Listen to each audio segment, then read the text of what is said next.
2월 11일 수요일 매일 묵상을 시작하도록 하겠습니다. 오늘의 본문 말씀은 요한복음 4장 43절에서 54절까지의 말씀입니다. 오늘 본문은 매일 성경 목요일 본문입니다. 특별히 오늘 본문은 두 번째 표적에 관한 이야기를 해주고 있는데요. 예수님이 사마리아에서 이틀을 유하시고 갈릴리로 가신 것으로 43절에 이야기해주고 있어요.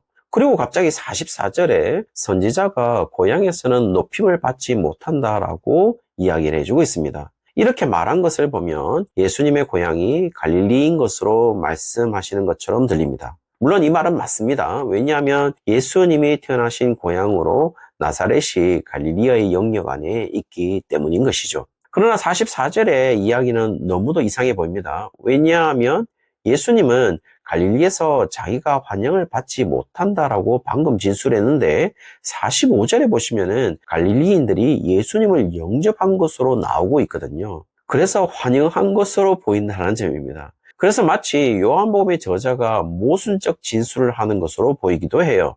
그러나 한 절을 사이에 두고 모순적 진술을 할 리는 없다고 본다면은 갈릴리인들이 예수님을 영접했다고 말하는 부분에서 이 영접이라는 말이 무엇을 의미하는 것일까요? 먼저 그들이 영접한 이유를 살펴볼 필요가 있을 것 같은데요. 그들이 영접한 이유를 말하는데 45절에 보시면 그것은 바로 갈릴리인들도 명절에 예루살렘에 갔다가 예수님이 예루살렘에서 하신 일을 모두 보았다라는 것으로 진술하면서 그들의 영접 이유를 밝히고 있습니다. 그래서 그들이 영접했던 이유는 예수님을 믿었던 것이 아니라 예루살렘에서 예수님이 행하신 일들 때문에 영접한 것으로 나오고 있어요. 그러므로 지금 앞에서 진술하고 있는 사마리아와는 다르게 말하고 있는 것이죠. 사마리아 사람들은 예수님의 직접적인 말씀을 듣고 믿었다고 이야기하고 있지만 지금 고향인 갈릴리 사람들은 믿은 것이 아니라 영접한 이유가 예루살렘에 행하신 일들에 대한 효과를 조금이라도 보기를 원했다라는 것을 이야기해 주고 있는 것이죠. 그러므로 지금 갈릴리 사람들의 초점은 예수님의 말씀이나 예수님으로부터 나오는 직접적인 말씀이 아니라 그들이 예수님에게 원했던 것은 예수님이 행하시는 표적과 같은 것을 원했던 것으로 보여요. 그리고 그런 영접에 대해서 예수님은 높임을 받지 못한다라는 표현을 사용하고 있어요. 결국 예수님께서 갈릴리에서 표적을 행하시지 않으시면 이 영접과 환영이 끝이 난다라는 사실을 알려주고 있는 것이겠죠. 이런 현상과 동일한 이야기를 왕의 신하의 아들을 고치는 갈릴리 두 번째 표적에서도 일어나게 됩니다.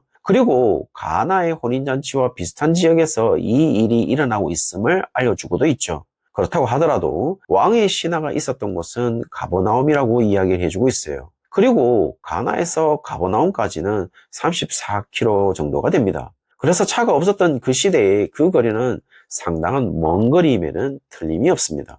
그러나 왕의 신하는 상당히 다급했던 것으로 보이고 자식을 위해 한 번에 달려간 것으로 보여요. 그리고 아들 앞에 관사가 있는 것으로 보아서는 어느 한 명의 아들이 아니라 외아들로 보입니다. 만약 여러 명의 아들 중에 한 명인 아들이 병이 들었다면 그냥 관사 없이 단수 처리된 아들이라고 했을 가능성이 높기 때문에 지금 관사가 있다는 것은 외아들로 보이는 것이죠. 그리고 그 아들이 병들었기 때문에 그 먼 거리를 단숨에 달려온 것으로 보입니다.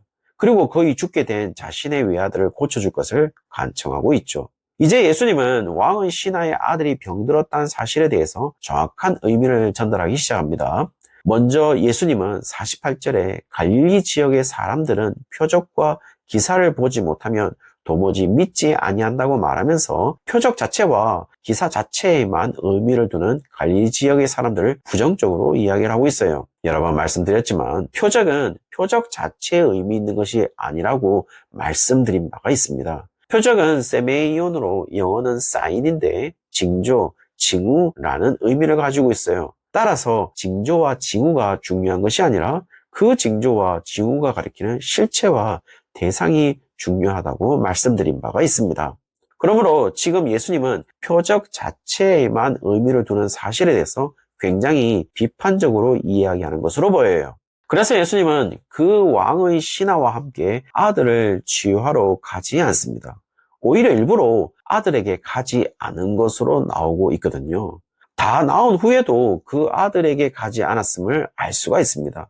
실제로 효과적으로 믿게 하려면 어떻게 하는 것이 더 드라마틱할까라고 생각해보면 직접 가서 극적으로 낫게 하면 훨씬 더 효과가 있으리라고 생각되지만 예수님은 그 모습을 거부하고 있어요. 예수님은 그냥 말씀하시는 것 그뿐이었습니다. 거기 가지 않으시고 단순히 말씀을 하시는데 50절에 보시면 가라, 네 아들이 살아있다라고 말씀해주고 있죠. 그리고 이 말씀을 왕의 신하인 아버지는 믿고 갔다라고 이야기해주고 있어요. 이 표적에서 믿었다라고 표현되는 한 사람은 오로지 왕의 신하 한 사람에 불과합니다. 물론 53절에 그 왕의 신하와 온 집안이 믿었다라고 나오는 것은 나중 일입니다.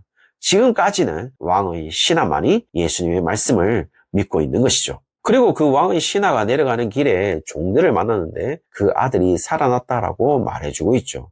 그리고 왕의 신하는 52절에 그 낳기 시작한 때를 묻습니다. 그리고 그 종들이 어제 7시라고 말을 해주고 있죠. 그리고 왕의 신하는 그 시각이 언제인지를 혼자 인식하는데요. 그 시각은 바로 예수님께서 네 아들이 살아있다라고 말씀하신 그때라는 사실을 인식하게 되는 것이죠.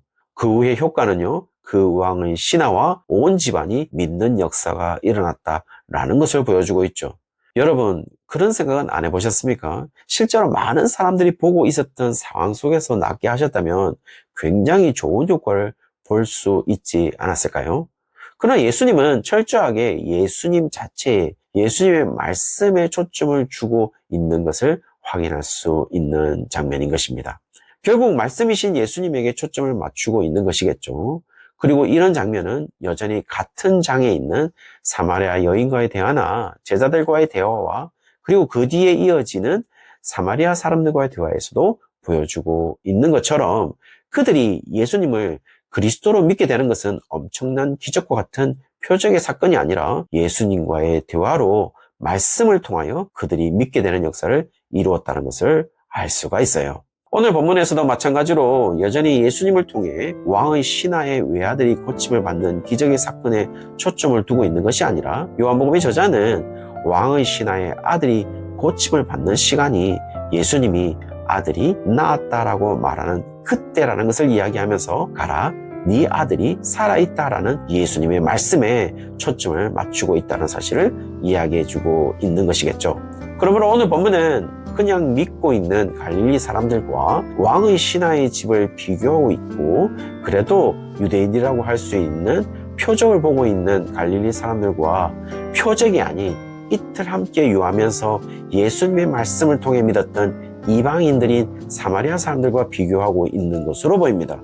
다시 말씀드리면 이것은 갈릴리 사람들은 표적에 초점을 맞추고 있지만 왕의 신하의 집과 사마리아 사람들은 지금 예수님의 말씀에 초점을 맞추고 있다는 것을 이야기해주고 있고 우리가 믿는다고 했을 때 우리의 믿음이 발생하는 유일한 출처는 바로 예수님의 말씀이라는 사실을 우리에게 이야기해주는 것은 아닐까요? 사랑하는 성도님들, 오늘 왕의 신하의 아들을 취하는 것은 예수님이지만 더 정확하게 이야기하면 예수님의 말씀이었습니다. 그리고 왕의 신하의 아들이 낳기 시작한 때는 예수님이 말씀하신 그때라고 이야기해주고 있는 것이죠. 사랑하는 성도님들, 오늘도 매일 묵상을 통하여서 여전히 예수님의 말씀이 선포되고 있습니다. 그리고 확신하고 있는 것은 우리가 회복되는 시간도 바로 지금이라고 생각합니다. 오늘 하루 회복된 우리의 삶을 경험하는 날이 되시기를 주의 이름으로 축원합니다.